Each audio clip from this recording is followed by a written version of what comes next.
ನಮಸ್ಕಾರ ವೀಕ್ಷಕರೇ, ಜನಶಕ್ತಿ ಮೀಡಿಯಾಗೆ ಸ್ವಾಗತ. ನಾವು ಇವತ್ತು ಬೆಂಗಳೂರಿನ ಬಸವನಗುಡಿಯಲ್ಲಿರುವಂತಹ ದೊಡ್ಡ ಗಣಪತಿ ದೇವಸ್ಥಾನದ ಹತ್ರ ಇದ್ದೀವಿ. ಇನ್ನೇನು ಕಡಲೆಕಾಯಿ ಪರಿಷೆ ಇದೇ ತಿಂಗಳ 17ನೇ ತಾರೀಕಿಂದ ಮುಂದಿನ ವಾರದಿಂದ ಶುರುವಾಗ್ತಾ ಇದೆ. ಈಗಾಗಲೇ ಸಾಕಷ್ಟು ತಯಾರಿಗಳಾಗಲೇ ಇಲ್ಲಿ ಶುರುವಾಗಿದೆ. ಬಸವನಗುಡಿ ಕಡಲೆಕಾಯಿ ಪರಿಷೆ 2025ರ ಸಿದ್ಧತೆ ಕಾರ್ಯಗಳು ಆರಂಭವಾಗಿವೆ. ಇದೇ ಮೊದಲ ಬಾರಿಗೆ ಪರಿಷೆಯು 2 ದಿನಗಳ ಬದಲಾಗಿ 5 ದಿನಗಳು ನಡೆಯಲಿದೆ. ನವೆಂಬರ್ 17ರಂದು ಪರಿಷೆ ಆರಂಭವಾಗಲಿದ್ದು 21ಕ್ಕೆ ಕೊನೆಯಾಗಲಿದೆ. ಪ್ರತಿ ವರ್ಷದಂತೆ ಕಡೆ ಕಾರ್ತಿಕ ಮಾಸದಲ್ಲಿ ಬಸವನಗುಡಿಯ ಬಸವಣ್ಣ ದೇವಾಲಯದ ಸುತ್ತ ಪರಿಷೆ ನಡೆಯುತ್ತಿದೆ. ನವೆಂಬರ್ 17ರ ಸೋಮವಾರ ಬೆಳಗ್ಗೆ 10 ಗಂಟೆಗೆ ಕಡಲೆಕಾಯಿ ಪರಿಷೆ ಉದ್ಘಾಟನೆ ನಡೆಯಲಿದೆ. ಮುಖ್ಯಮಂತ್ರಿಗಳು ಹಾಗೂ ಉಪಮುಖ್ಯಮಂತ್ರಿಗಳು ಆಗಮಿಸಲಿದ್ದಾರೆ. ಕಡಲೆಕಾಯಿ ಪರಿಷೆ ಶುರುವಾದ ಮೇಲೆ ಇಲ್ಲಿನ ವ್ಯಾಪಾರಿಗಳಿಗಾಗಲಿ ಅಥವಾ ಸಾರ್ವಜನಿಕರಿಗಾಗಲಿ ಯಾವೆಲ್ಲ ರೀತಿಯ ಸವಾಲುಗಳು ಎದುರಾಗಬಹುದು ಅಥವಾ ಯಾವೆಲ್ಲ ರೀತಿಯ ಸಮಸ್ಯೆಗಳು ಎದುರಾಗಬಹುದು ಅಂತ ಅವರ ಅನಿಸಿಕೆಗಳನ್ನ ಕೇಳೋಣ ಬನ್ನಿ. ನಾನು 40 ವರ್ಷದಿಂದ ಅಂಗಡಿ ಹಾಕ್ತೀನಿ. 10 ರೂಪಾಯಿಗೆ 5 ಸಾವಿರ ಹಾಕ್ತೀನಿ. ಆ ಕಾಲದಲ್ಲಿ ವ್ಯಾಪಾರ ಮಾಡ್ತೀನಿ ಪಾರ ಅದೇ ಜಾಗ ಇಲ್ಲ. ಇದೆಲ್ಲ ಕಟ್ಟವೇ ಇಲ್ಲ, ಇದು ಸತ್ರನೇ ಸಂಟ್ರಿ ಇಲ್ಲ. ಅಪ್ಪಂದ್ರೆ ಇಲ್ಲಿ ಅಂಗಡಿ ಹಾಕ್ತೀನಿ, ವ್ಯವಹಾರ ಮಾಡ್ತೀನಿ. ಬಾರ ಬೆಲೆ ಜಾಸ್ತಿ ಆಯ್ತಾ. ಅಪ್ಪಲ್ಲ 200 300 ಮೂಟೆ 25 ಸಾವಿರ 4 ಸಾವಿರ ರೂಪಾಯಿ ಮೂಟೆ ಎಲ್ಲ ಕೆಜಿ ಲೆಕ್ಕ ಬಿಡಿಸಿ 100 ರೂಪಾಯಿ 80 ರೂಪಾಯಿ ಕೆಜಿನ ಬೀಳುದು. ಏನ್ ಮಾಡೋದು ಹೇಳು, ಏನ್ ಮಾಡ ಆಗಲ್ಲ. ವ್ಯಾಪಾರ ಇವತ್ತಿಲ್ಲ, ಹಬ್ಬ ನೆನಕ್ ಚೆನ್ನಾಗಿ ವ್ಯವಹಾರ ಆಯ್ತು. ಚೆನ್ನಾಗಿ ವ್ಯವಹಾರ ಆಯ್ತು. ಇಲ್ಲಿ ಈ ತರ ಜಾತ್ರೆ ಯಾವ್ದು ನಡ್ಕಲ್ಲ. ನಾನ್ ಬೆಂಗಳೂರಲ್ಲಿ ಇರೋದು, ಕಲಾಸಪಾಲಿ ಮನೆ ಇರೋದು. ಯಾವ ಜಾತ್ರೆ ಈ ತರ ಇಲ್ಲ, ಇದೇ ಮೇನ್. ಇವತ್ತು 8 ದಿವ್ಸಕ್ಕ ಜನ ಬೇಜಾನ್ ಜನ ಬರ್ತಾರ. ಶನಿವಾರ ಭಾನುವಾರ ಸೋಮವಾರ ಮಂಗಳವಾರ ಬುಧವಾರವರೆಗೂ ಇರ್ತಾರ. ಕರಗ ಬೀಳುದು ನೋಡು, ಅಲ್ಲಿ ಹಾಕೊಡ ಅಷ್ಟು ಜನ ಗಡಿ ಅದು. ಇದೇ ಮೇನು. ಯಾವತ್ತು ಇದನ್ನ ದೊಡ್ಡ ಜಾತ್ರೆ. ಕಲ್ಲಕ್ಕ ಪರಿಚಯ ಜಾತ್ರೆ ತುಂಬ ವರ್ಷ ಇದು ನಡ್ತಾ ಇದ್ದು ಬೆಂಗಳೂರಲ್ಲೇ. ಇಲ್ಲಿ ಬಸವನಗುಡಿಯಲ್ಲಿ ಬುಲ್ ಟೆಂಪಲ್ ರೋಡಲ್ಲೇ ಚೆನ್ನಾಗಿ ವ್ಯಾಪಾರ ಮಾಡೋರು ಕಲ್ಲಕಾಯಿನೇ ಜಾಸ್ತಿ ವ್ಯಾಪಾರ ಮಾಡ್ತಾರೆ. ಎಲ್ಲ ಕಡೆಯವರು ಬರ್ತಾರೆ ಇಲ್ಲಿ.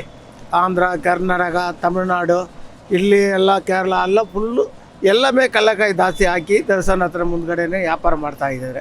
ಕಲ್ಲಕಾಯಿ ಬರ್ತಾಯಿತ್ತು, ಬಾದಾಮಿ ಕಲ್ಲಕಾಯಿ ಬರ್ತಾಯಿತ್ತು, ನಾಟಿ ಕಲ್ಲಕಾಯಿ ಬರ್ತಾಯಿತ್ತು, ಅದು ಬೋಂಡಕಾಯಿ ಬರ್ತಾಯಿತ್ತು, ಕಾಯಿಗಳು ಒಣಗಿರಕಾಯಿ ಬಿದಿರೆಕಾಯಿ ಬರ್ತಾಯಿತ್ತು. ವ್ಯಾಪಾರಗಳು ಇವಾಗ ಇನ್ನೂ ಶುರುವಾಗಿಲ್ಲ.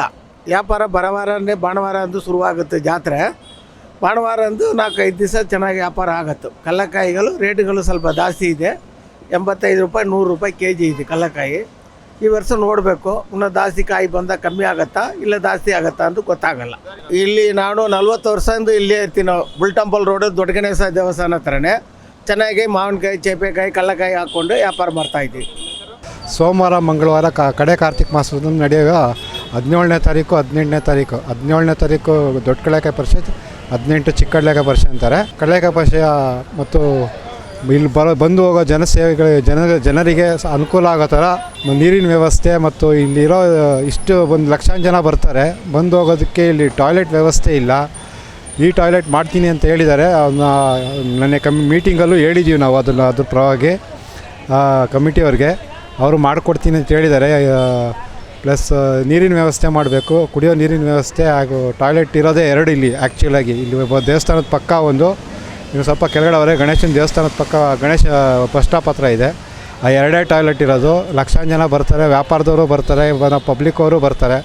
ಬಂದು ಅವ್ರ ಅನುಕೂಲ ಆಗೋ ಥರ ಒಂದು ಈ ಟಾಯ್ಲೆಟು ವ್ಯವಸ್ಥೆ ಮತ್ತು ಟ್ರಾಫಿಕ್ಕು ಅವರು ಹೇಳಿದ್ದಾರೆ ಮೀಟಿಂಗಲ್ಲಿ. ಟ್ರಾಫಿಕ್ ಅವರು ಒಂದು 1000 ಜನ ಟ್ರಾಫಿಕ್ ಅವ್ರು ಇರ್ತಾರೆ, ಪೊಲೀಸವರು ಒಂದು 1000 ಜನ ಇರ್ತಾರೆ, ಕಮಿಟಿಯವರು ವಾಲಂಟಿಯರ್ಸು ಇರ್ತಾರೆ. ಎಲ್ಲ ನೋಡ್ಕೊತೀವಿ ಅಂತ ಹೇಳಿದ್ದಾರೆ. ಪ್ಲಾಸ್ಟಿಕ್ ಬಗ್ಗೆನೂ ಮಾತಾಡಿದ್ದೀವಿ. ಪ್ಲಾಸ್ಟಿಕ್ ಬಾಟಲ್ ಯೂಸ್ ಮಾಡಬಾರ್ದು ಅಂತ ಹೇಳಿದ್ದಾರೆ, ಅದನ್ನು ನೋಡೋಣ.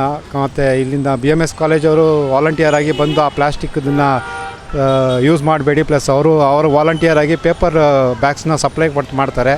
ಕೇಳ್ಕೊಳೋದು ಎಲ್ಲರಿಗೂ ಏನಂದರೆ ಕಡಲೆಕಾಯಿ ಪರಿಷೆಯವರು ಬರೋರು ತಮ್ಮ ಚೀಲ ತೊಗೊಂಬರ್ಬೇಕು, ಮನೆಯಿಂದ ಬ್ಯಾಗ್ ತಂದರೆ ತುಂಬ ಒಳ್ಳೆಯದು ಅಂತ ನಾವು ಎಲ್ಲರೂ ನಿಮಗೆ ದೊಡ್ಡ ಗಣೇಶನ ದೇವಸ್ಥಾನ ಪರವಾಗಿ ಹಾಗೂ ಕಡಲೆಕಾಯಿ ಪರಿಷೆ ಪರವಾಗಿ ಎಲ್ಲರೂ ಕೇಳ್ಕೊತೀವಿ.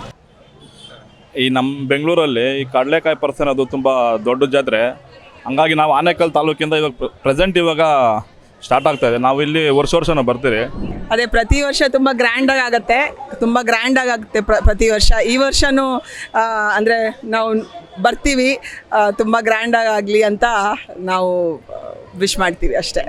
ತುಂಬ ಚೆನ್ನಾಗಿರುತ್ತೆ. ಪ್ರತಿ ವರ್ಷ ತುಂಬ ಜನ ಚೆನ್ನಾಗಿ ಬರ್ತಾರೆ, ಚೆನ್ನಾಗಿರುತ್ತೆ. ಇಲ್ಲಿ ಬಂದರೆ ಇದ್ರ ಮಹಿಮೆ ನಿಮ್ಗೆ ಗೊತ್ತಾಗುತ್ತೆ. ಕಡಲೆಕಾಯಿ ಪರಿಷೆ ದಿನಗಳಂದು ಆರೋಗ್ಯ, ಸ್ವಚ್ಛತೆ, ನೈರ್ಮಲ್ಯಕ್ಕೆ ಒತ್ತು ನೀಡಬೇಕಿದೆ. ನೂಕುನುಗ್ಗಲು ಉಂಟಾಗದಂತೆ ಜನರನ್ನು ನಿಯಂತ್ರಿಸಬೇಕಿದೆ. ಕರ್ಕಶ ಶಬ್ದ ಮಾಡುವ ಪಿಪಿ ಊದುತ್ತಾ ಜನರಿಗೆ ಕಿರಿಕಿರಿ ಆಗುವುದನ್ನು ತಪ್ಪಿಸಬೇಕು. ನಿರಂತರ ವಿದ್ಯುತ್, ಕುಡಿಯುವ ನೀರಿನ ವ್ಯವಸ್ಥೆ, ಸಾರ್ವಜನಿಕ ಶೌಚಾಲಯಗಳ ವ್ಯವಸ್ಥೆ, ಬೀದಿ ದೀಪಗಳ ಅಳವಡಿಕೆ, ಸುರಕ್ಷತೆಯ ದೃಷ್ಟಿಯಿಂದ ಹೆಚ್ಚಿನ ಸಿಸಿಟಿವಿಗಳನ್ನು ಪ್ರಮುಖ ಸ್ಥಳಗಳಲ್ಲಿ ಅಳವಡಿಕೆ, ಅಗ್ನಿಶಾಮಕ ವಾಹನ ನಿಯೋಜನೆ, ತುರ್ತು ಚಿಕಿತ್ಸೆ ವಾಹನದ ವ್ಯವಸ್ಥೆ ಸೇರಿದಂತೆ ಜನರಿಗೆ ಅನುಕೂಲವಾಗುವಂತಹ ವ್ಯವಸ್ಥೆ ನಿರ್ಮಾಣ ಆಗಬೇಕು ಎಂಬುದು ಜನರ ಅಭಿಪ್ರಾಯವಾಗಿದೆ. ಈ ನಿಟ್ಟಿನಲ್ಲಿ ಶಾಸಕರು, ಸಂಸದರು, ಸರ್ಕಾರ, ಬಿಬಿಎಂಪಿ ಮುಂದಾಗಬೇಕಿದೆ.